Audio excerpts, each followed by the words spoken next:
If you've tried any of the things I've shown in these make recycle glass tile videos, there's a good chance the processes didn't work the same way for you. In my opinion, most people trying to do warm glass with regular soda lime glass are using kilns that are inappropriate for the medium and make it almost impossible to succeed.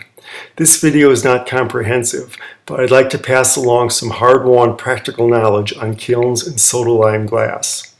The first thing to remember is that there's no such thing as too much power.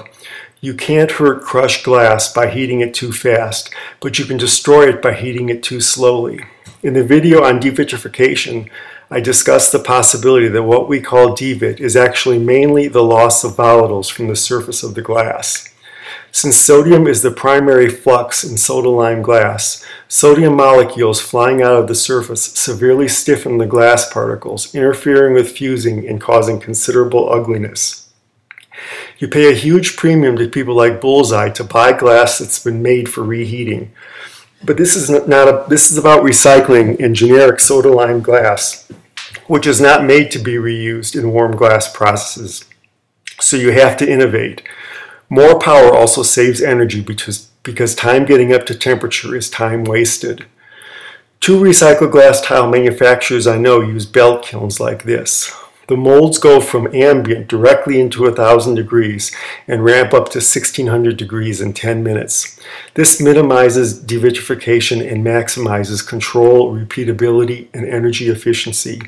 If you're taking an hour to get from 1,000 to 1,600 degrees, you're sucking the life out of your glass.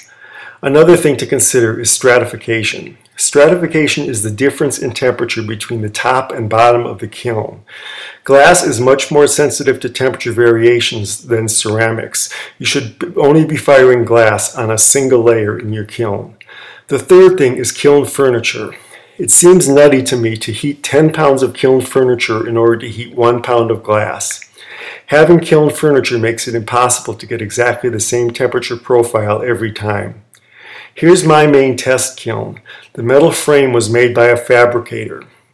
The kiln is lined with fiberboard. The items I'm firing are held in one layer in the middle of the kiln supported by mullite tubes. I draw up to 40 amps of 240 volt power in this single layer 15-inch square kiln. With a full load it will go from 1,000 to 1,600 degrees Fahrenheit in less than 10 minutes. There are elements both above and below the firing level. I can turn off the elements separately on the top or bottom for special tests. The elements are held in quartz tubes. So there's very little extra mass inside the kiln and all of the insulation is lightweight. It's ugly as heck, but this kiln has been a trooper for more than 10 years. Oh, I'd like to say a word about elements. As far as I know, most purchased kilns still use kanthal elements. Kanthal is an alloy of iron, chromium, and aluminum that gets extremely hot in enclosed spaces. For me, the downside of kanthal elements is that after they are in use for only a short period of time, they oxidize so badly that it becomes nearly impossible to manipulate them without breaking them. Kanthal was developed for firing ceramics at much higher temperatures than warm glass people ever use. I use nickel chromium elements, which are really a kind of stainless steel. Nickel chromium does not get as hot as kanthal, but stays flexible. I've moved my kiln 3 times, each time disassembling the elements and refitting them without ever breaking an element. For heat transfer students, at high temperatures, the primary mode of heat transfer in a kiln is radiant, which is a delta T to the 4th power relationship. I hope to do another video on the implications of this, but it points out another advantage of nickel chromium elements since it improves control to have a lower delta T radiant source.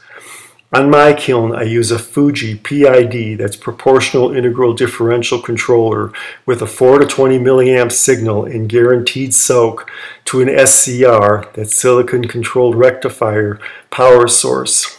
For electronics enthusiasts, although phase angle SCRs are not recommended for resistive loads, I found no problems using them and like their silence versus zero phase SCRs. The big controller message is that I recommend proportional instead of mechanical relay control simply because it's a vastly superior control strategy. I don't mean to intimidate anyone with this information, but I think it's worth